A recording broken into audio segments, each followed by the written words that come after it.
One of the challenges of having an inexpensive telephone purchased at Walmart is the people who like to play in the shadows on our phones.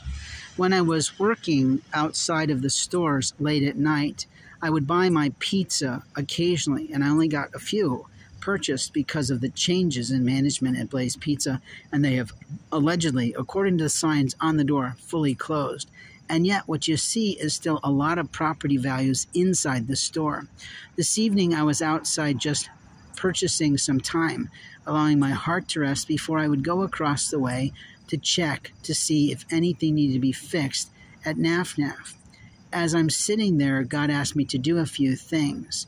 He asked me to shut a gate, to make sure that a Chinese boy did not come up and try to get and gain access to a store. She also asked me, God in heaven, if you believe in those sorts of things, to move a sign so that I would be aware when someone came out the door if something didn't go off. But what I saw was immoral behavior of employees from the T-Mobile store.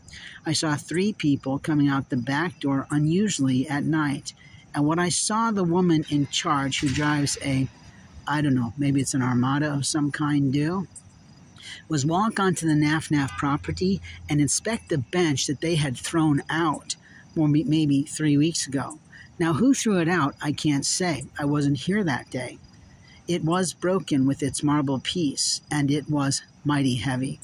What I decided to do was pull it out and offer it to Graham, who is a supervisor at NAFNAF, because I know that he sits outside. But when they do that, they're pulling chairs away from their customers. It's also not the most comfortable on a break for people who have been on their feet all the day. Graham and his boss, Claude, accepted the gift that came from the trash area.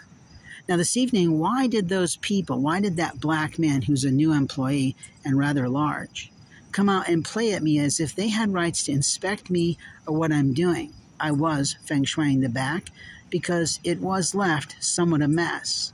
And there's always a concern by most restaurants that someone might steal tables or steal chairs. And we don't need that happening to good companies like NAFNAF.